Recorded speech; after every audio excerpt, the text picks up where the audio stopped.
जय हिंद साथियों, आप सभी का एक बार फिर से स्वागत है हमारे YouTube चैनल पर। साथियों, आज की इस वीडियो में हम बात करेंगे संयुक्त बीएड प्रवेश परीक्षा के एग्ज़ाम पैटर्न के बारे में और क्या इसका सिलेबस होगा उसके बारे में चर्चा करेंगे। तो सबसे पहले तो मैं आपको बता देता हूं कि फॉर्म भरने वाली वीडियो और साथ में इसका नोटिफिकेशन वाली वीडियो मैंने बना रखी है। आप अगर फॉर्म नहीं भरा है या वो वीडियोस देखना चाहते हैं तो आप देख सकते हैं। आपको वीडियोस में एक अलग से प्लेलिस्ट दिख जाएगी बीएड इन्फॉर्मेशन, साथ में श्रीदेव सुमन, कुमाऊं यूनिवर्सिटी, एसएसजेई, इन दोनों की अलग अलग प्लेलिस्ट बनी हुई है। हमारे चैनल पर आपको GK, reasoning, UKPSC, UK triple S से previous year, solid paper, DElEd, BEd, CTET, तो इनकी अपडेट आदि जानकारी दी जाती है। तो आप चैनल से जुड़ सकते हैं। साथियों, सबसे पहले मैं अगर आपको बताऊं तो इस बार जो ये परीक्षा है ये 2 वर्षीय बीएड है। ठीक है, 2 वर्षीय क्या है, ये बीएड है और इस बार ये संयुक्त तौर पर करवाया जा रहा है। यानी कि संयुक्त क्या होता है, कंबाइंड बीएड एंट्रेंस टेस्ट। इसमें पिछली बार तक क्या होता था कि एसएसजेयू अल्मोड़ा यानी कि शोभन सिंह जिन्ना यूनिवर्सिटी अल्मोड़ा का अलग से पेपर होता था, साथ में कुमाऊं यूनिवर्सिटी नैनीताल का अलग से पेपर होता था, श्रीदेव सुमन गढ़वाल यूनिवर्सिटी का अलग से पेपर होता था। और तो इस प्रक्रिया में काफ़ी लंबा समय लग जाता था और होता यह था कि लंबे समय के कारण जो हमारा सेशन है वो खिंच जाता था। तो इस बार इन्होंने सबका साथ में परीक्षा कराया, एक ही परीक्षा होगी और उसके बाद जो मेरिट बनेगी, जो प्रेफरेंस होगी, उसके बेसिस पर वो आगे की प्रक्रिया का नोटिफिकेशन आ जाएगा, तो वो मैं आपको बता दूंगा। और ये इतने आनन फानन जल्दबाजी में हो रहा है कि इन्होंने अभी तक प्रोस्पेक्टस भी वेबसाइट पर नहीं डाल रखा है। ठीक है, अगर प्रोस्पेक्टस ब्रोचर अगर अपलोड करा होता तो मैं आपको सटीक एग्जैक्ट जानकारी दे देता कि क्या से क्या। ठीक है, कई सारे डाउट्स आ रहे हैं, फिर भी मैं उनका जो मोस्ट रेलेवेंट आंसर हो सकता है वो मैं आपको बता ही रहा हूँ। अब एग्ज़ाम पैटर्न की बात करें तो जैसा कि फॉर्म भरते टाइम दिख रहा था, ठीक है, या तो आपको हिंदी और इंग्लिश चूज करना है, हिंदी और इंग्लिश इन दोनों में से एक लैंग्वेज आपको चूज करनी है। पेपर देने के लिए तो अलग से आपको करना ही है साथ में। ठीक है, पेपर देने के लिए तो आपको चूज करना ही है। हाँ, ये ठीक है। तो पेपर देने के लिए तो आपको हिंदी या इंग्लिश वो चूज करने के लिए बोल ही रहा है। बाकी एक आपका आएगा कि जो सिलेबस पेपर 1 आपका क्या होगा, तो पेपर 1 के लिए पूछ रहा था कि कौन सा होगा, तो उसमें आपको हिंदी या इंग्लिश लैंग्वेज, साथ में आपका क्या है, या तो आपको हिंदी और जीके एंड रीजनिंग ये चूज करना है, या आपको इंग्लिश, जीके एंड रीजनिंग। अब देखिए हिंदी में क्या सिलेबस आता है, पिछले बार के पेपर आप उठा करके जरूर देखिएगा, सारे सॉल्व्ड भी और अनसॉल्व्ड जो आपको टेलीग्राम ग्रुप पर मिल जाएंगे, केडी स्टडी पॉइंट नाउ, और एक व्हाट्सएप ग्रुप भी बन रखा है, वहाँ पर भी आप जुड़ सकते हैं। वैसे मैंने कॉल सुविधा के लिए ये भी बोला था कि आप मेंबरशिप ले सकते हैं 29 रुपये की, जो यूट्यूब में है। तो वो प्रक्रिया लंबी है, अगर आपको आती है, करना चाहते हैं तो ले सकते हैं, बाकी कोई ज़रूरी नहीं है, कंपल्सन नहीं है। दूसरी चीज़ हिंदी हो गया। ठीक है, हिंदी में आपका सिलेबस कई बार जो राइटर्स होते हैं हिंदी साहित्य वो पेपर वो ज़्यादा पूछ लिया जाता है, व्याकरण इसमें आएगा, सामान्य हिंदी, सारी चीज़ें आती हैं। ये आपको कहाँ से दिखेगा, कोई स्पेसिफिक सिलेबस नहीं है। ठीक है, पिछले सालों में भी आपने देखा होगा कोई स्पेसिफिक सिलेबस इसका नहीं था, तो सामान्य जानकारी वाला ये पेपर रहता है जिसमें कई बार राइटर्स भी पूछ लेता है, 11वीं 12वीं के जो भी कविताएँ, अन्य बुक्स, निबंध, इनके राइटर्स भी आप पढ़िएगा। साथ में जो 4 युग, ठीक है, हिंदी के जो 4 युग या काल कहते हैं, आदिकाल, भक्तिकाल, ठीक है, आधुनिक काल, वीरगाथा काल, तो वो सारी चीज़ों को आप पढ़ लीजिएगा। मैंने बता रखा है पिछले बार कुमाऊं ऐसे श्रीदेव सुमन इनकी स्ट्रेटजी के बारे में। तो हिंदी में लगभग यही चीज़ें पूछी जाती हैं, बाकी सामान्य हिंदी, सामान्य वो चीज़ें पूछी जाती हैं। और दूसरा आपका था इसके साथ जीके एंड रीजनिंग। देखिए जीके की अगर मैं बात करूँ तो सामान्य जानकारी भारत की, और स्पेशल फोकस आपका होना चाहिए किसमें, एजुकेशन पर। एजुकेशन की जो भी पॉलिसीज़ आती हैं, नई शिक्षा नीति, सर्व शिक्षा अभियान, जो भी चेंजेस या नई नीतियाँ आई थी, चाहे वो कांग्रेस के टाइम पे या अभी बीजेपी के काल के दौरान या पहले, तो वो सारी चीज़ें आपको पता होनी चाहिए। उससे रिलेटेड क्वेश्चन काफ़ी पूछे जाते हैं। कई बार ये स्वयं क्या है ये भी पूछा जाता है, ठीक है, ये सारे चर्चा मैंने सॉलिड पेपर में कर रखी है, आप उसको जाकर देख सकते हैं। इग्नू के बारे में ये सारी चीज़ें पूछी जाती हैं, डिस्टेंस लर्निंग, इन सभी के बारे में।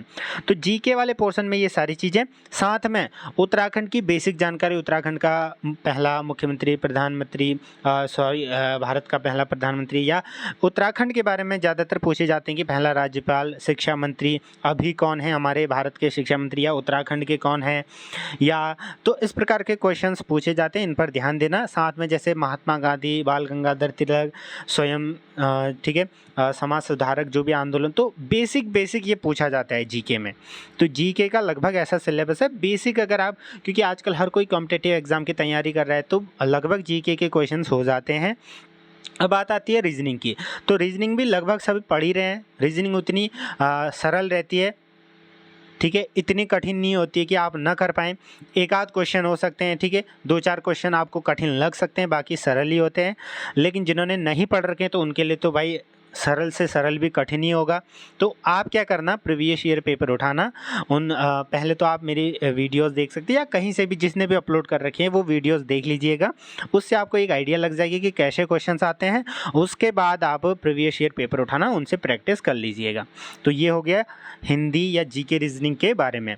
इंग्लिश में अगर मैं आपको बताऊँ तो इंग्लिश में लगभग सामान्य आता है, जैसे fill in the blanks, antonyms, synonyms, ये भी आपको कैसे पता चलेगा, पेपर से। तो सामान्य जानकारी, पैराग्राफ दे देगा, फिर उससे रिलेटेड क्वेश्चन, तो इस प्रकार के ही क्वेश्चंस आते हैं, जंबल, ठीक है। तो सामान्य क्वेश्चन पेपर आता है, इसके लिए आप प्रीवियस ईयर पेपर में रिकमेंड करूँगा, वो ज़रूर देखिएगा, ठीक है। तो ये हमारा पहला जो जीके हिंदी, जीके रीजनिंग या इंग्लिश जीके रीजनिंग वाला सेक्शन पूरा हो गया।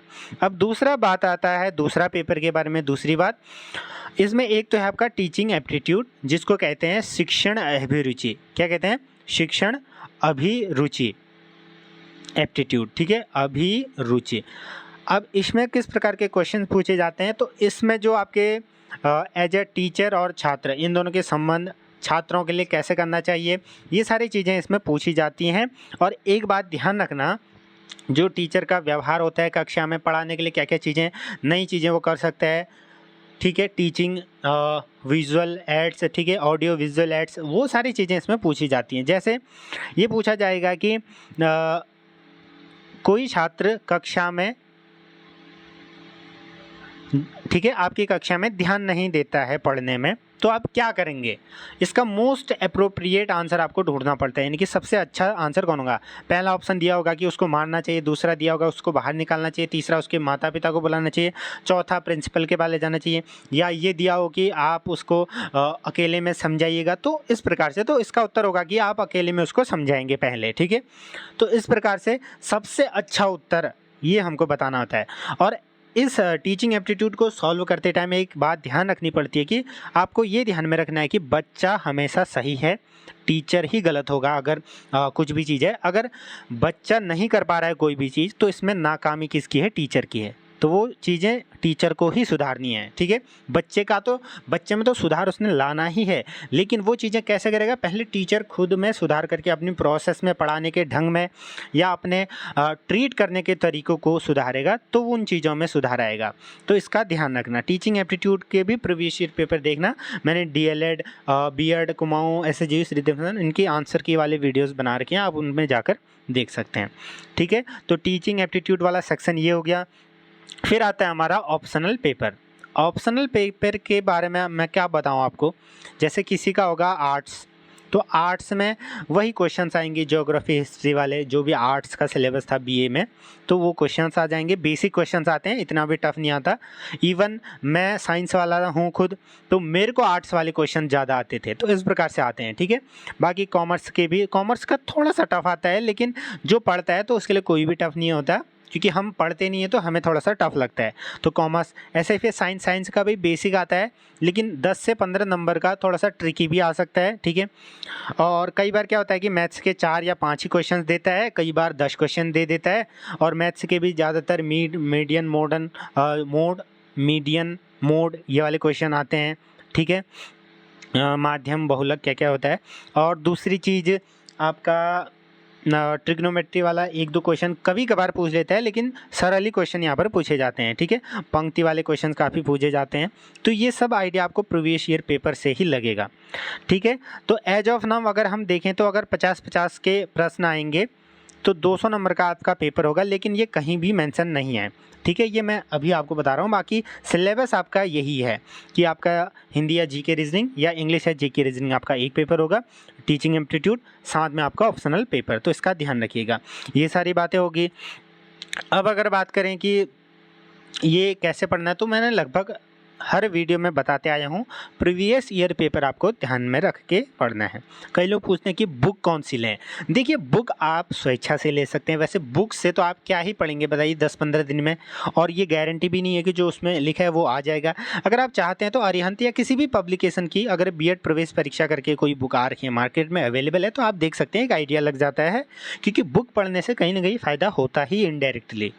ठीक है, तो वो सारी चीज़ें हैं। बाकी यही वीडियो थी। बाकी अन्य क्वेरीज़ हैं तो आप बता सकते हैं, लगभग फॉर्म भरने से रिलेटेड क्वेरीज़। देखिए, एक चीज़ मैं आपसे चाहता हूँ कि आप जब वीडियोस देखते हैं तो पूरा वीडियो देखिएगा और कुछ खुद से आप ट्राई कर लीजिए। अब कई लोग ये पूछ रहे थे कि इनकम सर्टिफिकेट ज़रूरी है या नहीं है। देखिए, अगर वहाँ पर ज़रूरी मांगता है तो आपको भरना ही है कोई ना कोई सर्टिफिकेट। बाकी ज़रूरी नहीं है तो आप नहीं भी भर सकते हैं, स्किप कर सकते हैं। दूसरी चीज़, लिंक आपको टेलीग्राम ग्रुप पर, व्हाट्सएप ग्रुप पर, आपका यूट्यूब चैनल पर सारी चीज़ों में बताया गया है, फिर भी आप लिंक करते हैं। डिस्क्रिप्शन बॉक्स में लिंक होता है, तो आपको एक बार वो चेक करना है खुद से, हालांकि मैं बता देता हूँ। ठीक है, और कई लोग ये पूछते हैं कि आपकी क्वालिफ़िकेशन क्या है, इस प्रकार से। तो क्वालिफ़िकेशन आपका जनरल में पिछले बार तक 50% रहती थी, बीए जो बीटेक वाले हैं उनके लिए 55%, ओबीसी के लिए 45, तो किसी में 40, इस प्रकार से रहता था। इस बार आप जब फॉर्म भरेंगे, कैटेगरी भरेंगे, तो उसके बाद वो बता देगा आपको कि कितनी आपकी परसेंटेज चाहिए। तो अगर आपकी उतनी है तो वेल एंड गुड है। तो इस प्रकार से है, क्योंकि इस बार प्रोस्पेक्टस नहीं आ रखा है, ये मैं शुरू से ही बता रहा हूँ आपको। ठीक है, तो इन बातों का ध्यान रखिएगा। बाकी प्रीवियस ईयर पेपर आप देख सकते हैं। जुड़े रहिएगा। धन्यवाद।